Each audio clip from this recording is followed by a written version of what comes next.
students, welcome to Radiant Student Online Service. Ibadah online buat kamu pelajar SMP dan SMA.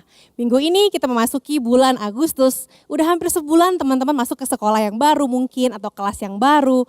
Dan kalian pasti ketemu orang-orang yang baru juga. Gimana nih suasana di kelas baru dengan teman-teman baru? Pasti banyak cerita menarik yang teman-teman alami. Sekarang waktunya kita dengar firman Tuhan, so let's pray.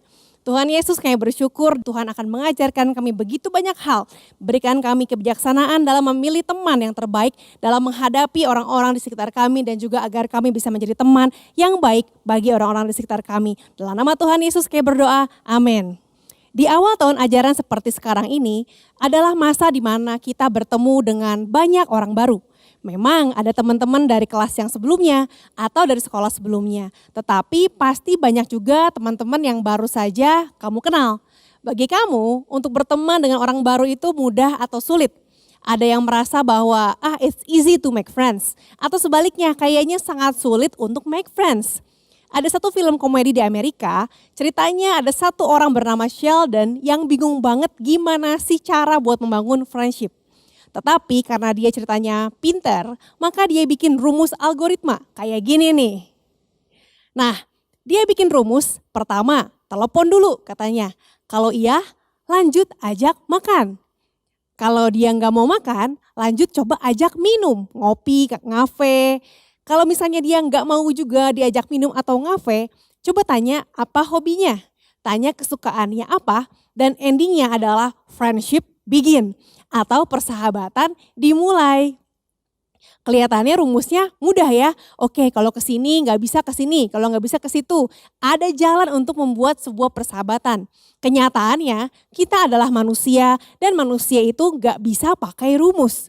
Let's say berhasil nih makan bareng atau ngafe bareng atau main bareng. Tapi nggak otomatis jadi sahabat, nggak otomatis cocok. Pertemanan dan persahabatan bukanlah suatu hal yang bisa dijelaskan secara teknis. Setuju gak nih teman-teman? Nah sekarang kalau kamu ditanya, what is a real friend? Emang persahabatan atau teman yang real, yang beneran itu kayak gimana? Mungkin kamu jawab, real friend itu yang kamu udah kenal dari lama banget. Dari TK, dari SD atau bahkan dari kandungan nih. Mamah kita udah temenan. Jadi karena mamah kita, papa kita temenan, sahabatan kita otomatis juga temenan. Atau mungkin real friend menurut kamu adalah orang yang ada sama kamu melewati masa sulit. Menemani kamu waktu kamu lagi sedih dan lagi susah hati. Atau real friend adalah orang yang selalu ngikutin apapun yang kamu mau. Kamu mau ini, hayu. Mau ke sana, hayu. Pokoknya selalu yes, gas, hayu. Atau orang yang they treated you the way you want to be treated. Atau real friend adalah orang yang membuat kamu melewati tantangan, melewati masalah kehidupan dan membuat kamu berhasil dalam menghadapinya walaupun sukar. Mungkin ada sebagian dari kalian yang bisa menyebutkan nama real friend kamu. Ini nih real friend saya nih. Tapi saya yakin banyak juga yang masih gak yakin apakah teman-teman yang sekarang ada di sekitar kamu adalah real friend atau bukan. Nah dalam beberapa minggu ke depan kita akan diskusi bareng-bareng kayak apa sih real friend menurut Alkitab. Kita mau belajar apa yang firman Tuhan katakan dan apakah kita bisa menjadi real friend bagi teman kita. Kita pasti punya alasan kenapa kita pengen temenan sama orang tersebut. Oh mungkin kak saya pengen temenan sama dia soalnya dia keren, dia pinter, dia cool, dia lucu, dia rame, asik main sama dia. Punya hobinya sama nih, sama-sama suka main PS, sama-sama suka makan bareng. Atau karena orangnya nyaman aja buat diajak ngobrol. Udah satu sekolah, satu kelas, tetanggaan lagi rumahnya, udah akrab banget deh.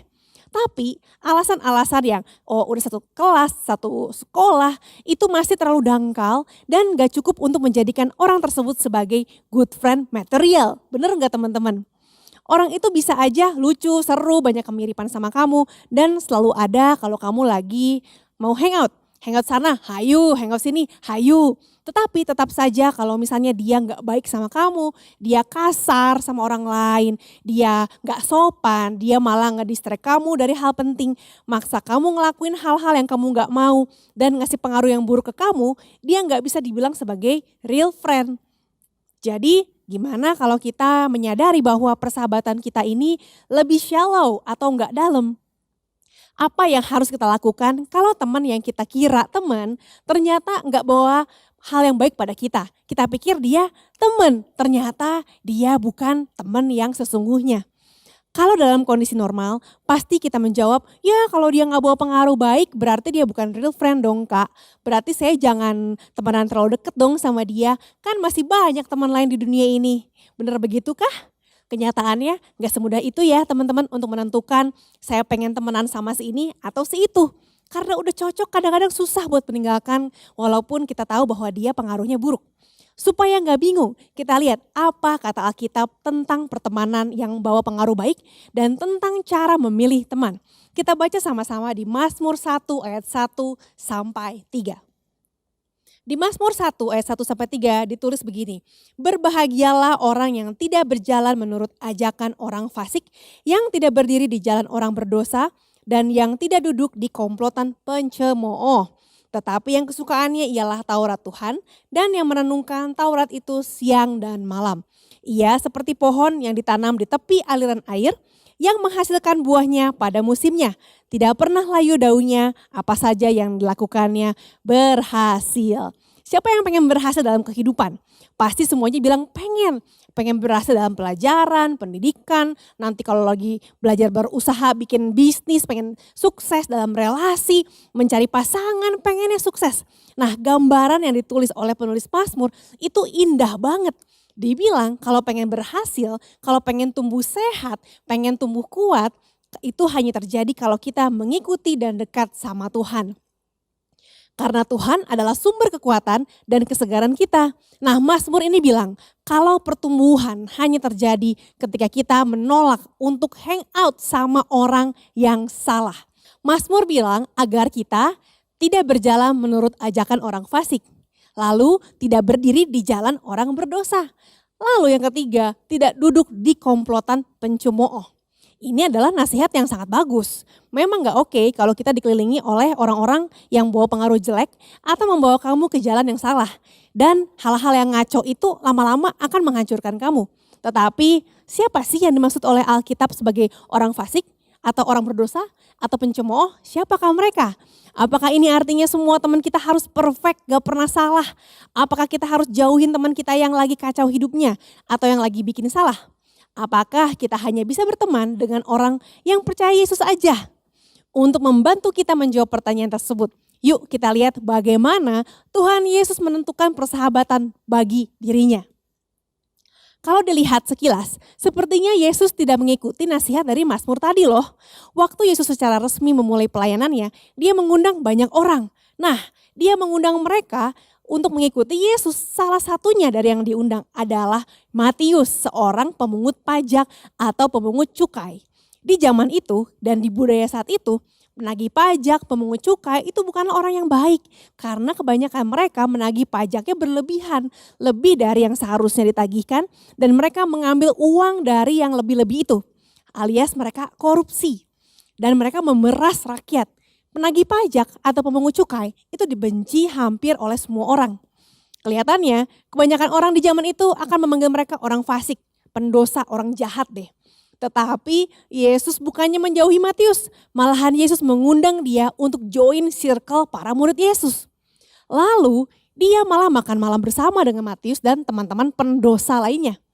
Para pemimpin agama di zaman itu yang hafal firman Tuhan dan juga hafal Mazmur 1 tadi, benar-benar marah melihat Yesus malah makan dengan pemungut cukai.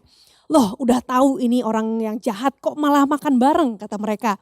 Lalu Yesus pasti tahu dong firman Tuhan, tapi kenapa Yesus malah memutuskan untuk duduk, makan dan spend time dengan para pemungut pajak dan orang-orang yang dilarang oleh Mazmur 1. Kita lihat di kitab Matius 9 ayat 9 sampai 13. Setelah Yesus pergi dari situ, ia melihat seorang yang bernama Matius duduk di tempat pemungutan cukai. Lalu ia berkata kepadanya, ikutlah aku. Matius pun bangkit dan mengikut dia. Ketika Yesus makan di rumah Matius, datanglah banyak pemungut cukai dan orang berdosa lalu makan bersama dia dan murid-muridnya. Pada waktu orang Farisi melihat hal itu, berkatalah mereka kepada murid-murid Yesus, mengapa gurumu makan bersama pemungut cukai dan orang berdosa? Yesus mendengarnya dan berkata, bukan orang sehat yang memerlukan tabib, tetapi orang sakit. Jadi pergilah dan pelajarilah arti firman ini. Yang kukehendaki ialah belas kasihan dan bukan persembahan. Sebab aku datang bukan untuk memanggil orang benar, melainkan orang berdosa. Yesus tahu bahwa kalau dia spend time dengan Matius dan teman-temannya, itu nggak akan membuat Yesus menjadi pemungut pajak, itu nggak akan membuat Yesus menjadi orang yang mencuri uang rakyat juga. Justru Yesus bisa memberi pengaruh yang positif dan membawa perubahan.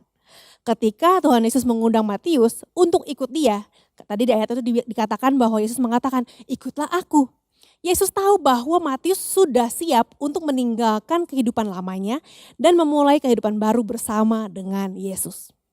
Waktu Yesus memilih untuk makan dengan teman-teman Matius, Yesus tahu bahwa dia akan dapat kesempatan untuk membawa pengaruh yang baik bagi orang-orang yang ada di sekitar mereka.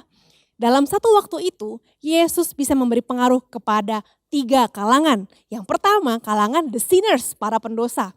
Orang-orang yang makan bersama Yesus itu, orang-orang yang dibilang pendosa itu, waktu mereka makan dengan Yesus, mereka akan mendapatkan kesempatan untuk mengalami real friendship, real love dan compassion dari Yesus. Dan mereka akan melihat bahwa, wah, saya ini gak sempurna, saya tahu saya gak perfect, tapi Yesus mau makan dengan saya. Itulah justru karena dia tidak perfect, karena dia hidupnya kacau, maka dia perlu Yesus. Bukankah Yesus mengatakan bahwa orang sakit yang memerlukan tabib, Yesus gak pernah minta mereka untuk berubah dulu, sempurna dulu. Oke, kamu berubah dulu deh, sempurna dulu, ibadah dulu, yang rajin dulu. Baru saya mau hangout sama kamu. Enggak, Tuhan Yesus mengatakan bahwa orang yang sakit yang memerlukan tabib. Yang kedua adalah the disciples, para murid. Para murid juga kaget, waduh kenapa nih guru saya malah makan dengan para pemungut cukai. Ingat, Yesus punya murid dan para muridnya masih baru nih untuk ikut Yesus. Karena ini adalah masa di mana Yesus baru memulai pelayanannya. Jadi para muridnya pun kaget dan bingung. Dan kelihatannya Matius pun baru saja direkrut nih oleh Yesus untuk join dalam 12 murid yang akhirnya menjadi murid Yesus. Waktu mereka makan malam bersama, Yesus itu sedang memberitahu pada para muridnya, para teman-temannya, bahwa kita ini beda loh teman-teman. Kita ini gak seperti pemuka agama yang harus sempurna baru jalan, kita ini beda. Kita gak cuman akan hangout sama orang yang perfect, kita gak akan cuma hangout sama orang yang religius, tapi kita akan mengasihi semua orang seperti bagaimana Tuhan mengasihi semua orang. Pihak yang ketiga adalah orang-orang Farisi. Dengan makan malam bersama para pemungut cukai ini, Yesus menantang para pemuka agama yang melihat kepada mereka. Orang-orang ini, para pemuka agama ini, orang Farisi ini pasti kaget. Nah, apakah para pemuka agama ini akan terus mengatakan bahwa wah itu pendosa, wah Yesus makan sama pendosa. Atau mereka akan memulai untuk melihat orang-orang tersebut sebagaimana Tuhan melihat mereka. Karena bagi Tuhan mereka itu imperfect, tapi Tuhan mengasihi dengan kasih yang sempurna. Tuhan Yesus mengasihi imperfect people dengan perfect love. Yesus gak hanya hangout tanpa alasan loh. Yesus gak cuman ya udahlah sama siapa aja deh, yang gak sengaja ketemu hayulah pergi, atau yang gampang diajak aja deh, atau yang ya udahlah siapa aja yang penting dia available. Yesus memilih, he choose, dia memilih relationship yang dia miliki dengan penuh hikmat, dan lewat contoh yang Yesus beri, dia mau mengundang kita semua untuk melakukan hal yang sama. Dia mencari orang yang spesifik seperti Matius. Dia juga terbuka untuk berteman dengan orang-orang baru seperti teman-temannya Matius dan juga teman-temannya dari teman-temannya Matius. Wow, amazing ya teman-teman. Yesus tidak memaksa siapapun untuk harus perfect, baru dia mau berteman dengan orang itu. Melainkan Yesus menciptakan tempat, menciptakan ruang agar orang lain dapat menjadi dirinya sendiri. Menjadi the real them, the real self. Ketika mereka lagi hangout dengan Yesus, dia gak membiarkan si pendosa atau si pemimpin agama di sekitar dia mengganggu fokusnya. Tetapi Yesus memberi pengaruh kepada setiap orang di sekelilingnya untuk jadi lebih baik. Seperti Yesus memilih teman-temannya dengan penuh hikmat dan kasih, kita juga perlu belajar untuk melakukan hal yang sama.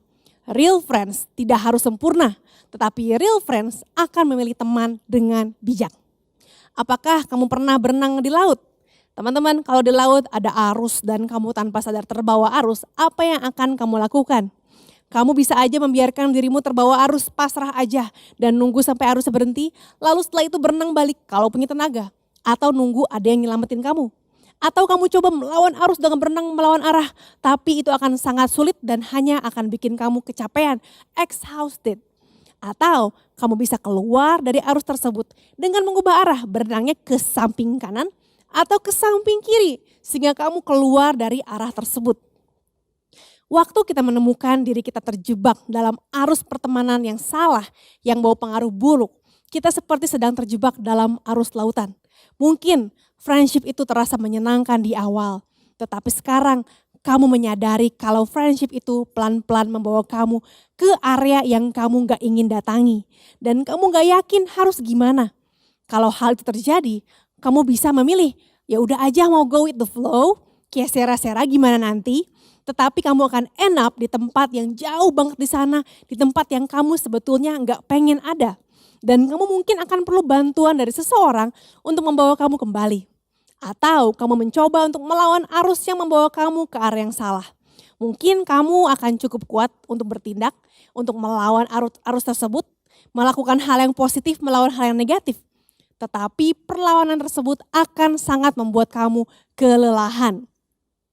Cara yang benar adalah kamu bisa mengubah arah, menjauhlah dari arus yang buruk tersebut. Waktu kita berpikir ulang, mencoba menyesuaikan, atau kadang mencoba untuk menarik diri dari hubungan yang membawa pengaruh buruk bagi kita, atau biasa famous disebutnya toxic relationship.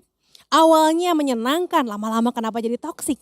Teman-teman, bukan berarti kita harus menjadikan orang itu menjadi musuh. Yesus tidak khawatir dengan orang yang membawa pengaruh buruk kepada dirinya. Bukan karena, wah gua kan Tuhan jadi gak bakal kepengaruh. Bukan ya. Kalau kalian kan manusia pasti gampang terpengaruh, bukan seperti itu. Tetapi Yesus mengajarkan kita agar kita memiliki hikmat untuk tahu kapan friendship ini akan membawa kita ke tempat yang salah. Atau sometimes hal yang paling baik bagi diri kita adalah waktu kita sadar bahwa friendship itu gak sehat bagi kita dan kita menjauhinya. Jadi gimana caranya agar kita bisa memilih teman dengan bijak? Gimana kita bisa bawa pengaruh positif di tengah dunia tanpa terbawa pengaruh negatif dari orang lain? Apa yang kita harus lakuin jika sebuah persahabatan sudah gak sehat lagi atau gak bijak lagi? Pertanyaan yang perlu kita ajuin kepada diri kita sendiri agar menjadi lebih bijak dalam memilih teman adalah pertanyaan pertama, how are my friendship influencing me? Bagaimana persahabatan ini mempengaruhi saya? Apakah persahabatan ini membawa saya kepada arah yang salah atau arah yang benar?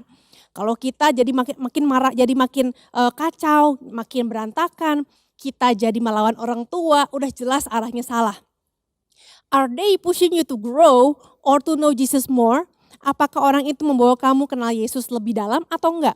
Atau justru mereka pulling you away from God dan membawa kamu mendekat kepada hal-hal yang destruktif, yang salah. Pertanyaan kedua, how am I influencing my friends? Bagaimana saya mempengaruhi teman-teman saya? Impact apa nih, dampak apa yang teman-teman saya rasakan dari kehadiran saya? Apakah kamu cuman going out doang sama mereka tanpa ada pengaruh? Ya udah, just going out with the flow. Ya udah, cuman pergi-pergi aja, makan-makan bareng aja, nggak ada value yang kamu berikan kepada teman-temanmu. Nggak ada influence yang kamu berikan untuk jadi better. Bagaimana kamu bisa sharing real love dari Tuhan Yesus kepada orang-orang di sekitar kamu? Pertanyaan yang ketiga adalah, how can I be more wise with my friendship? Bagaimana saya bisa jadi lebih bijaksana dalam persahabatan ini? Apakah ada persahabatan yang baru yang bisa kamu buat? Karena kamu melihat nih orang-orangnya positif nih, positive vibes katanya. So make a new friendship then. Apa yang kamu alami dalam persahabatan saat ini? What current friendship do you need to adjust? What harmful friendship do you need to walk away from? Kalau ada persahabatan yang salah, kamu harus walk away sekarang juga. How can you do each of those things while modeling the love of Jesus? Bagaimana kamu bisa mencontoh apa yang Yesus kerjakan dalam hidupmu dan mempraktekannya dalam persahabatan kamu saat ini? 3 pertanyaan tadi, tanyakanlah kepada dirimu sendiri. Teman-teman, real friendship bukan berarti jadi perfect atau dikelilingi oleh orang yang perfect. Tetapi real friendship akan menjaga kamu untuk bergerak ke arah yang benar dan membantu orang lain juga untuk melakukan hal yang sama, yaitu mengarah kepada Yesus. Real friends will choose each other wisely. Terakhir teman-teman, saya mau bacakan satu ayat. Amsal 13 ayat 20 mengatakan, siapa bergaul dengan orang bijak menjadi bijak, tetapi siapa berteman dengan orang bebal menjadi malang. Jadilah bijak teman-teman, bergaulah dengan orang bijak supaya kamu menjadi bijak dan kamu tidak menjadi malang. Mari kita berdoa. Tuhan Yesus, dalam tahun ajaran baru ini kami berdoa biar Tuhan memberikan kami teman-teman yang terbaik. Dan hari ini Tuhan ajarkan kami untuk membangun persahabatan sebagaimana Yesus membangun persahabatan. Agar kami memilih teman kami dengan bijak. Dan juga kami saling memilih teman yang akan menjadikan kami semakin dekat dengan Kristus.